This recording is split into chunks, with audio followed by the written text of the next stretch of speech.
Hey everybody, what's up? It's Tools from Next Level CCG.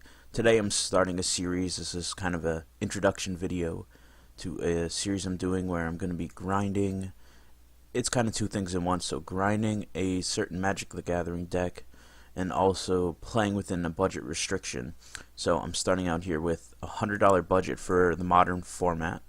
So after buying my deck and purchasing the Magic Online account, which costs $10, we're left with 8 tickets in hand, which is enough for events and new player points, all that stuff. So basically what I'm doing is I started a new account just for grinding, and what I'm going to do is try to build up a budget-ish type deck, a competitive deck, and multiple decks maybe. This deck isn't set in stone. The format is a little bit of flux now with Jace being unbanned, with Bloodbraid Elf being unbanned, so not sure if this deck is going to be super competitive. It seems like it's not great against control from early testing, but anyways, I decided to just go on MTG Goldfish, pick one of the budget decks, and kind of get good with the deck, grind it out, play a ton of matches, and see if we can start chipping away and kind of building up to a better deck and, you know, a tiered deck essentially. Starting budget for Modern, $100. Again, all the cards I purchased for decks, essentially with this shell, this green-red shell, you're able to create two different style of decks. Both are largely doing the same thing, just they play slightly different. So between all of the cards combined between the two decks, we're looking at, I spent roughly 82 tickets on the cards. So 82 tickets for two decks is not too bad. See, they're both kind of green-red, sort of land destruction decks. And they do have the ability of, what's nice is to basically level these decks up and get new cards for them that make it into an actual tiered deck. As you can see here, I did a outline of what a tiered deck for this archetype may look like, and it's basically green-red Ponza. So the first deck I'm just going to introduce really quickly that we're going to be grinding out. My first original goal with this series is to play a bunch of practice matches, maybe some I'll film, some I'll stream. But try to grind out maybe 50 or so matches, maybe even more of these decks and see how they're performing, and then do an evaluation, and maybe they might not be right for the format. The good thing about Magic Online is you can sell out of cards very easily, and we'll lose a tiny bit of money in the process, but I'm also willing to invest more money into this in the future. I'm trying to grow it, you know, whether it be $10 a month, $15 a month, $20 a month, something to that extent. But as long as these decks are somewhat competitive, we could play leagues, and as long as we have a win rate of, say, roughly 55%, I think we'll make out fairly decent on grinding these decks out. So I want to play a bunch of matches with each, evaluate and see where we're at with them. Along the way, I'll do some episodes, I'll record some gameplay, but I'm kind of going to make this an episodic series of decks. So the first deck I'm going to go over is just a Ponzamonicon. So it's basically green-red Ponza with a little bit of a different shell. We've got 4 Panharmonicons in the deck, which is an artifact that says, if an artifact or creature entering the battlefield causes a triggered ability of a permanent you control to trigger, that ability triggers an additional time. So what that does, say, when a Merfolk Branchwatcher comes into play with the Panharmonicon out, it explores twice. So you look at the top card, you reveal it, get a counter if it's a non-lands. With the card Wood Elves, you can search for 2 lands if a Panharmonicon is out, put them onto the battlefields. Elvish Visionary comes out, you can draw 2 cards if a Panharmonicon is out. Avalanche Riders, that comes in, you can blow up 2 of the opponent's lands with Panharmonicon out. Same deal with Acidic Slime, you can blow up a couple lands, artifacts, enchantments. And Thragtusk, you would gain 5 life, and then with Panharmonicon you gain 5 again, so you'd gain 10 life. And Infernal Titan will do double damage triggers. So I'll just go quickly over some of the other cards we have in the deck. The goal is to basically get creatures out, double their effects, and kind of tax the opponent's lands and do massive damage on a curved out finisher. So basic lands, a lot of forests, I think 11 in total. 1 mountain, a couple dual lands on a budget. Rootbound Crags, not very expensive. And Cinderglades, not very expensive. Obviously, one of the first things we could do to upgrade would be get in fetch lands such as Windswept Heath, Wooded Foothills, and Shocklands. Stomping Ground is the one that's played. So one of the first upgrade paths we'll probably take. And then 1 utility land, Kessig Wolf Run, which can buff up creatures and give them trample and stuff to kind of finish the game a little more quickly. Then we also have the ramp stuff, the early ramp. So turn 1 deals to play a forest, play an Arbor Elf or Utopia Sprawl. Arbor Elf untaps the target forest as long as it doesn't have Summoning Sick. And then Utopia Sprawl adds 1 land of any color of your choosing when you attach it to a forest when you tap it. So the goal is to ramp up as quickly as possible with this deck. 2-drop plays, we have the Merfolk Branchwalker, as I stated. It explores, it filters the deck a little bit. It's an early game chump blocker, which is nice, and being able to scry twice and maybe make it a 4-3 with the Panharmonicon out is very nice. Elvish Visionary, another 2-drop that is kind of there to draw a couple cards, possible. Also chump blocks fairly well. Wood Elves is there to ramp up even more. We can grab forests out of the deck. When it comes into play, Cinderglade is a forest, so we can grab that and comes in. That way we're not paying 2 life on a shock land. Eldritch Evolution is another one of these cards that we can cast to sack all of these tiny creatures and make them bigger. So Eldritch Evolution says, as additional cost to evolution, sack a creature. Search your library for a creature card with converted mana cost X or less, where X is 2+ the sacrificed creature's converted mana cost. Put that card on the battlefield and shuffle your library. So if we have a Wood Elves in play, we can evolution it and get a 5-drop, so we can get a Thragtusk, we can get our Acidic Slimes, and it enters the battlefields and we can start blowing lands up, we can gain life. So it's another way kind of to ramp into bigger creatures. If we have a Merfolk Branchwalker out, we can get a 4-drop, which would be an Avalanche Riders. Maybe if we have Panharmonicon in, that comes in, we hit a couple lands and kind of attacks the opponent. This also has haste, so this is one of our 4-drops. It's haste. When it enters the battlefield, destroy target land. It has an echo cost at the beginning of your upkeep. If this creature under control, you have to pay to keep it on the battlefield. A lot of times we don't mind it getting sacrificed. Sometimes we'll keep it, though. Depends where we're at in the board state, that sort of deal. So if you want to keep it after the turn that it enters the battlefield, you have to pay 4 mana. And then our 5-drops, where we get to some of the bigger finishers. Acidic Slime is basically there to kill lands. It also hits artifacts and enchantments. Again, doubling this effect with Panharmonicon is really nice. 4 of those, and then we have 1 Thragtusk just for a little value. It's a recursive threat, so if it gets killed, it comes back as a 3/3 token. You gain 5 life. It's just the main board card to kind of have a better matchup game 1 against decks such as Burn, aggressive type decks, so we can try to hit some life gain. And then Infernal Titan is our real finisher. Of course, a 6-drop, 2 red. It gets +1/+0 until end of turn, so you can bump it up every turn. It enters as a 6/6. Whenever Infernal Titan enters the battlefield or attacks, it deals 3 damage, divided as you choose among 1, 2, or 3 target creatures and/or players. So with the Panharmonicon out, it actually does 6 damage divided. So it's just a real top-end beater. Like, it's a super good card in this kind of shell. And the main red-green Ponza decks, that's their big finisher as well.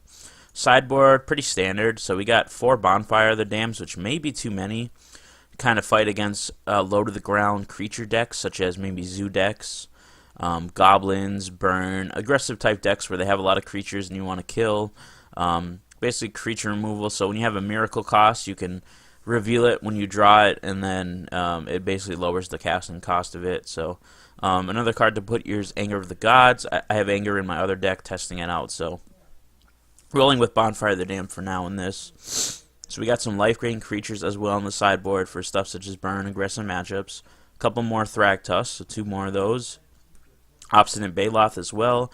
That only gains 4 life, but if there's a spell or ability your opponent controls that causes you to discard the Baloth, such as, say, an 8-rack player, an Inquisition, a Thoughtseize, Liliana the Veil, you can just throw that right on the battlefield. Witchbane Orbs for stuff such as Storm, combo decks. When Witchbane Orb enters the battlefield, destroy all curses attached to you, and you have hexproof. So, good against Burn and stuff too. 1 Reclamation save just to be able to destroy an artifact or an enchantment. Again, doubling that up with Panharmonicon is nice. The Loaming Shaman is there for decks such as Dredge and Graveyard type decks, so when it comes into play, you can target player shuffles any number of target cards from his or her graveyard into his or her library. Relic of Progenitus, pretty standard for graveyard decks, kind of exile the cards, draw a card. Pithing Needle to stop Planeswalkers. This deck does have trouble with Planeswalkers, I found. Any kind of Ponza deck does. Pithing Needles are here to try to stop Planeswalkers. May even go up to more of these on the sideboard, or a newer card called Sorcerer's Spyglass as well. we can get boned a lot by planeswalkers. So this is the original Ponzamonicon deck. The actual contents of these cards cost about 60 to 70 tickets online. Not too bad. A lot of them carry over to the second deck I'm going to show, which is more of a straight up kind of green-red Ponza list with not quite the full suit, like kind of on a budget. So again, a bunch of basic forests, a bunch of basic mountains, and I named this Dark Dwellers Stone Rain because its namesake card is Goblin Dark Dwellers, which is a 5-drop. It has Menace, so when it enters the battlefield, you may cast target instant or sorcery card with converted mana cost 3 or less from your graveyard without paying its mana cost. If that card would be put into your graveyard, this turn exile it instead. So the goal with this deck is to play some of our land destruction spells. We have Stone Rain, just says destroy target land for 3. Molten Rain, a destroy target land for 3 again. If it was a non-basic, does 2 damage to that land's controller. Beast Within can also hit a land. It's just destroy target permanent, but they do get a token. And we have Munvuli Asinmos as a 4-drop, which says destroy target land, search your library for a forest card, put it onto the battlefield. 1 Avalanche Riders just for a little bit of utility. This deck also has all the ramp, the Arbor Elves, the Utopia Sprawls, Birds of Paradise, so it shares a lot of cards with the Ponzamonicon deck I just talked about. Couple of more utility creatures in here. This is definitely less of a creature deck. We're running 20 in this as opposed to 27 in the Ponzamonicon list. We don't have Panharmonicon here to double enter the battlefield effects, so we just got a couple top-end finishers. But nearly every card in this deck destroys lands, which is really, really nice. So we got 3 of these, more 4-drop land destruction, 1 Obstinate Baloth, gain some life, utility creature, 4 of the Dark Dwellers, which is a pretty good beater, 4/4 with Menace. Can be tough to deal with, especially when they're taxing their lands early on. We do have 1 Anger of the Gods main board too, which could potentially be a Bonfire of the Damned. But I want to try Anger in this build and Bonfire in the other build. It says does 3 damage to each creature, exile it instead. Good against, again, low to the ground creature decks, good against Dredge, stuff like that. 2 Thragtusk main board for this build. Actually a really good threat in this type of deck. We want to destroy other lands, ramp up to one of our creatures. Thragtusk can just straight up finish them off, especially if they're not drawing into lands. 3 of the Acidic Slimes I just went over in the last deck. More good utility, hits artifacts and enchantments, and it can be a 2/2 beater as well. Death Touch is really nice too to block stuff such as Death Shadows, that sort of deal. 3 Inferno Titans this build as well. Again, the top end finisher, try to do a bunch of damage and kind of ramp in and finish him off in a couple swings. Sideboard is pretty similar. We have a 2 Relics as the last one, 2 Pithing Needles. This one we had 2 Flame Slashes. I'm assuming this was just a budget consideration. I think the card Roast might be better, which hits 5 damage to a non-flyer. But this is a sorcery speed that hits 4 damage to any creature. The problem is a lot of the creatures that be giving us a hard time are creatures that have 5 power or toughness, so these may get swapped to Roasts, such as Tassigers, Gurmag Anglers, that sort of deal. 4 Ancient Grudge in this build seems maybe a little aggressive. Probably the best artifact spell in the green-red shell. Good against stuff such as Affinity, Lantern Control, Tron, that sort of stuff. It's good utility. It has a lot of value in a deck like this. But I think running 4 may be too much, so we may cut down on those. 2 more Anger of the Gods in the sideboard, just to be able to deal with creature-based decks.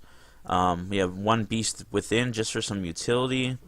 I may make this another life gain creature.